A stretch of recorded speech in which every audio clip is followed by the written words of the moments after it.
Shalom, salam sejahtera umat Tuhan, umat yang dicintai oleh Tuhan.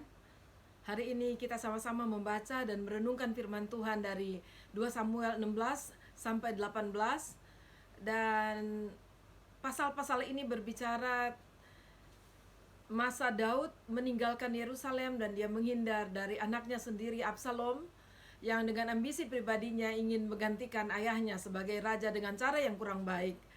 Dan pasal 16 dimulai dengan Daud yang sudah meninggalkan Yerusalem dan dia pada saat melewati satu puncak gunung, dan dia bertemu dengan seorang, yaitu yang menjaga atau budaknya dari keluarga Saul, dari Yonatan, dan dia sekarang menjaga anaknya Yonatan yaitu Mephiboset yang lumpuh.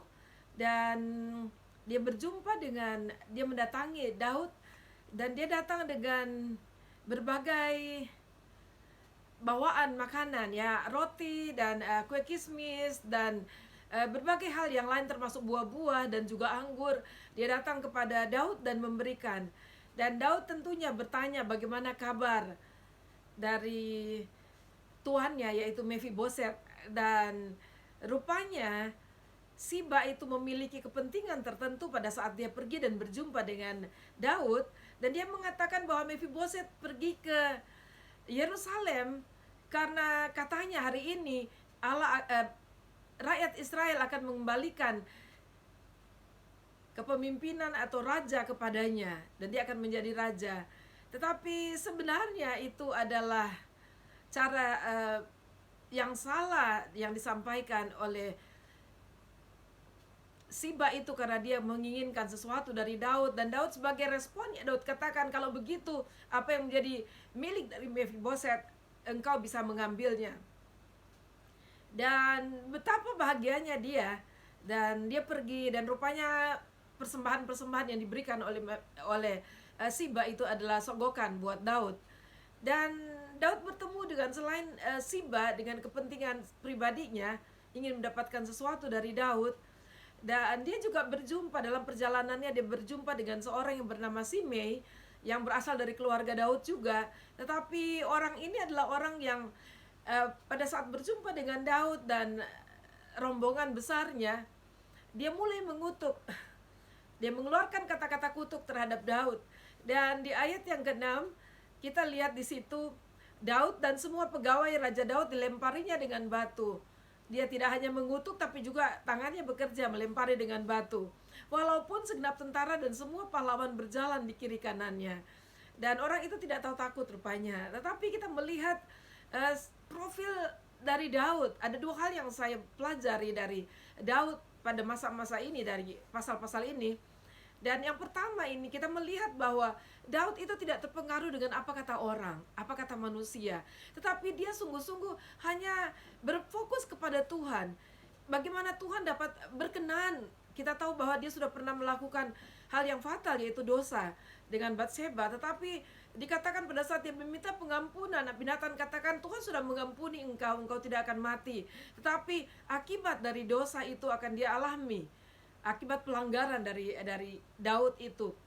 Dan dia tahu dia sudah selesai dengan hal itu, dalam arti dia sudah mendapatkan pengampunan dari Tuhan. Dan Daud kembali bergantung dan berserah kepada Tuhan.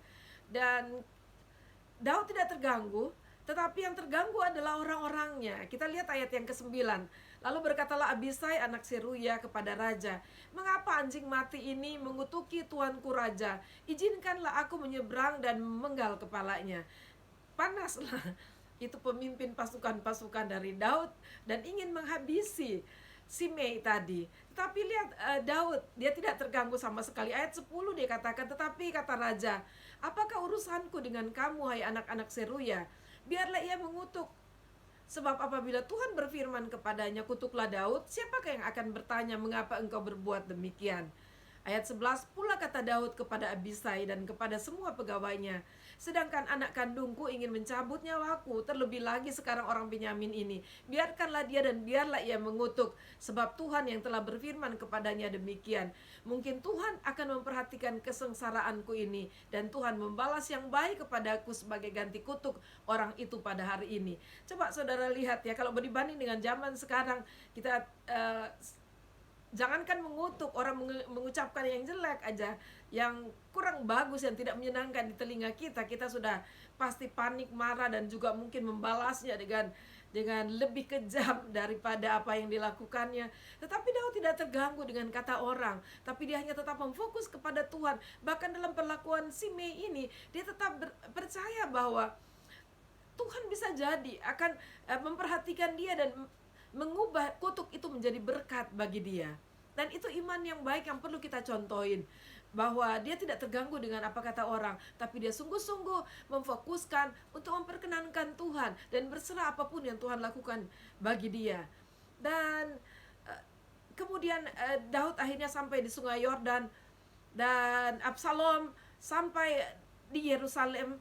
Dan pada saat itu kita melihat ada percakapan Absalom dengan khususnya Husai, sahabat Daud.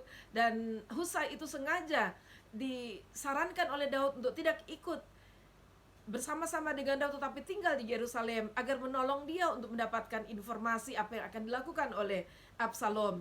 Dan rupanya Absalom menerima Husai karena dia menjadi bahagia karena ada orang-orang dekat dengan Daud yang bergabung dengan dia. Dan masih ingat saudara, Ahitofel, yaitu penasehat Daud, tapi sekarang sudah jadi mantan penasehat Daud karena dia akhirnya berbelok ikut kepada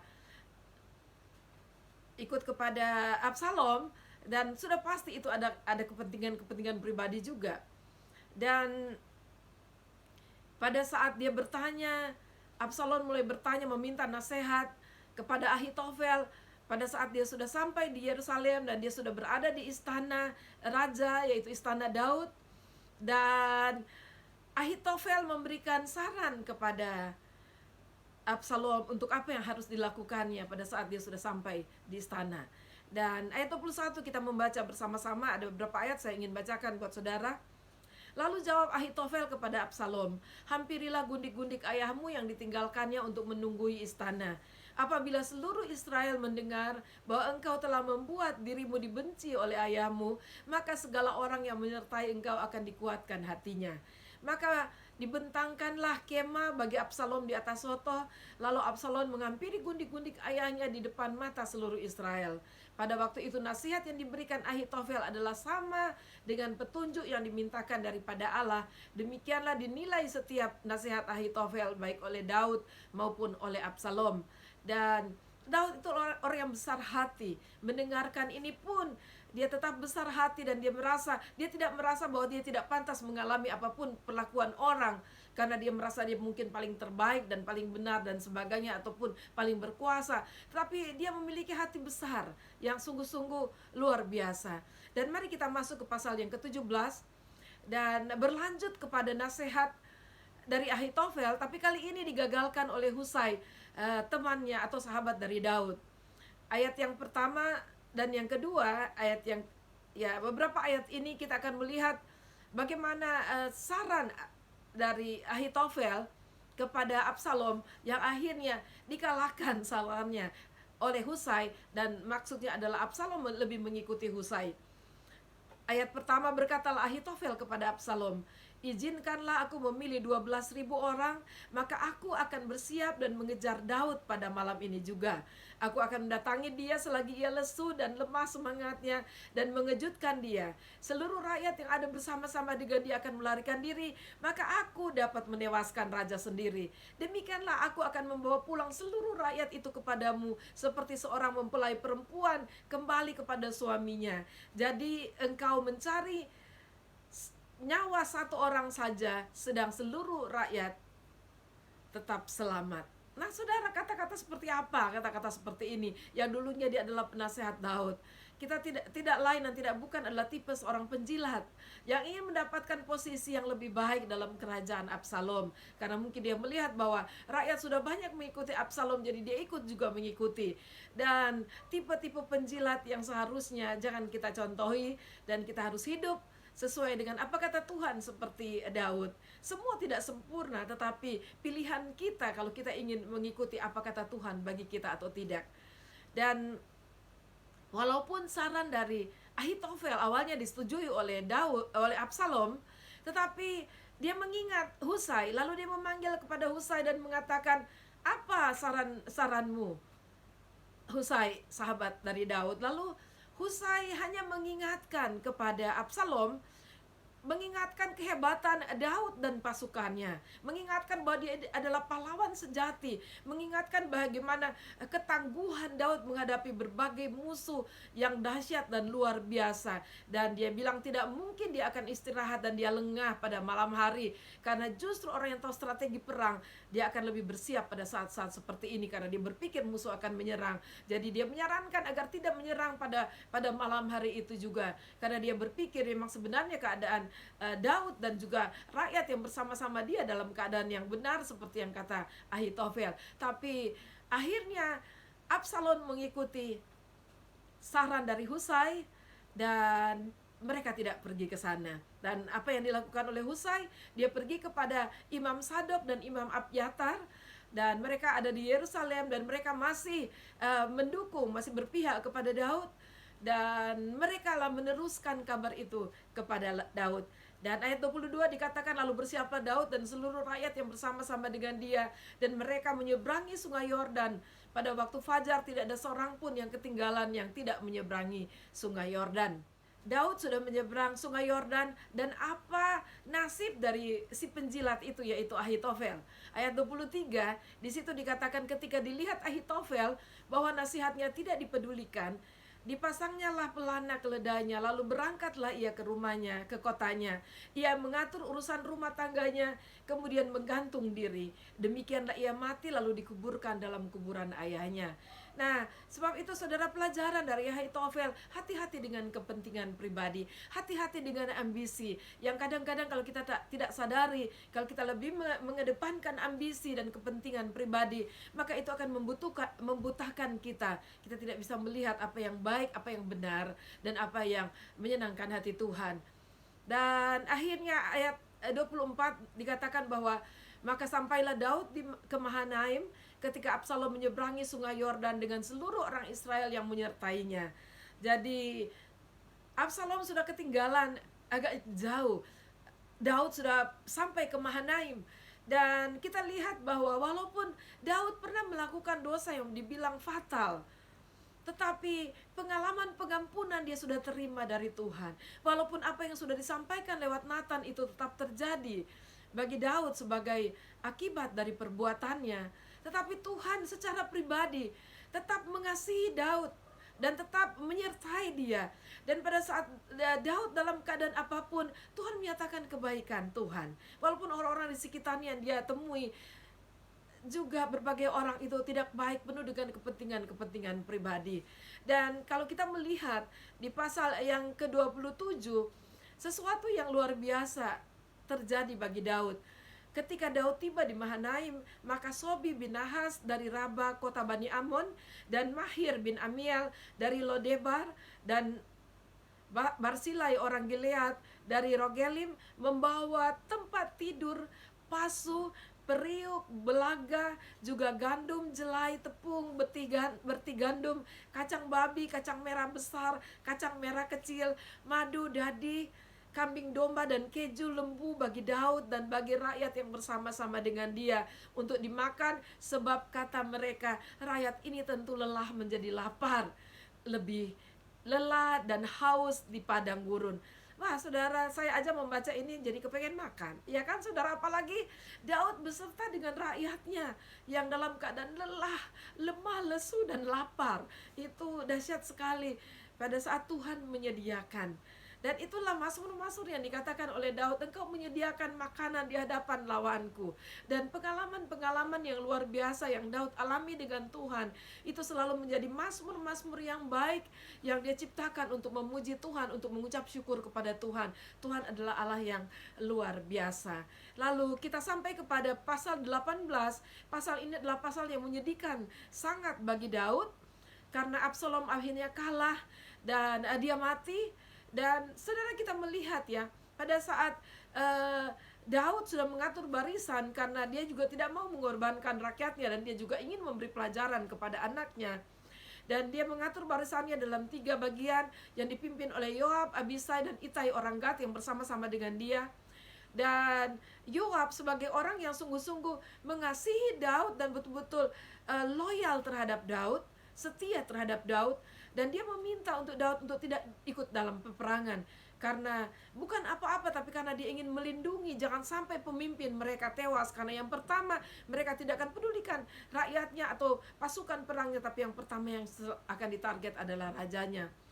Dan kita melihat ya, hal yang kedua, yang pertama saya bilang tadi bahwa Daud tidak terganggu dengan apa kata orang, tetapi dia tetap terfokus kepada Tuhan dan bagaimana dia boleh menyenangkan hati Tuhan dan berserah kepada Tuhan. Yang kedua, kita belajar hati Bapa yang ada di dalam diri Daud.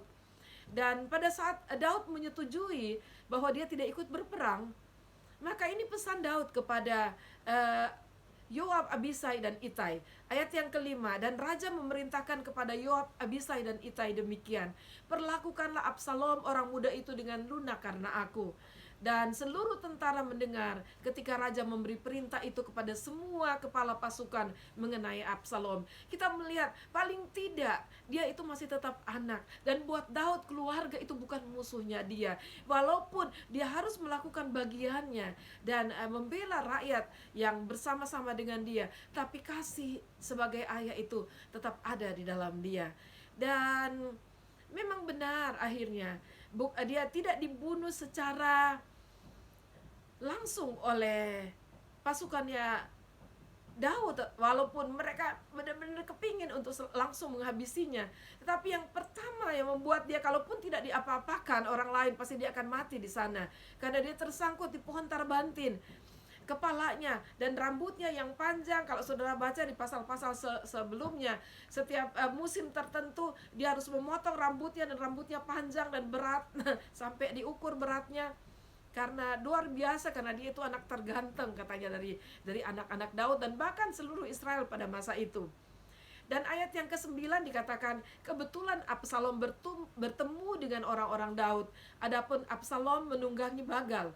Ketika Bagal itu lewat di bawah jalinan dahan-dahan pohon tarbantin yang besar, tersangkutlah kepalanya pada pohon tarbantin itu, sehingga ia tergantung antara langit dan bumi, sedang Bagal yang dikendarainya berlari terus. Dan selain dari pohon tarbantin dengan akar-akarnya, tetapi Daud juga dengan rambutnya yang banyak dan kuat itu sudah cukup untuk membuat dia bisa tergantung dan mati di sana. Tetapi akhirnya ketemulah dengan pasukannya Daud, dan pada akhirnya Absalom mati. Dan akhirnya diberitahukanlah kepada Daud. Dan ayat 33 dikatakan, maka terkejutlah raja dengan sedih, ia naik ke anjung pintu gerbang lalu menangis. Dan beginilah perkataannya sambil berjalan, anakku Absalom, anakku, anakku Absalom, ah kalau aku mati menggantikan engkau Absalom, anakku, anakku. Dan kita bisa membayangkan bagaimana hati Daud terhadap anaknya sendiri. Ya, memang seperti Tuhan melihat kita kalau saat kita memberontak terhadap Tuhan. Tuhan itu sedih. Tuhan juga memberikan pelajaran, dan firman Tuhan berkata Tuhan mencambuk orang-orang yang dikasihinya. Tetapi pada saat akhirnya pada saat dia tidak berubah dan dia tetap melakukan apapun yang menjadi keinginan hatinya, dan akhirnya anak itu binasa, Tuhan juga sedih, saudara, karena Tuhan Yesus datang di dunia ini, telah mati di kayu salib bagi saya dan saudara. Sebab itu mari sebagai umat Tuhan, mari jangan memberontak, tetapi kita setia dan hidup seperti Daud. Kita mencontoh dua hal ini, memiliki terlebih yang pertama, yaitu tetap memfokus kepada Tuhan dan mendengarkan apa kata Tuhan, bukan kata orang. Tuhan Yesus memberkati kita semua.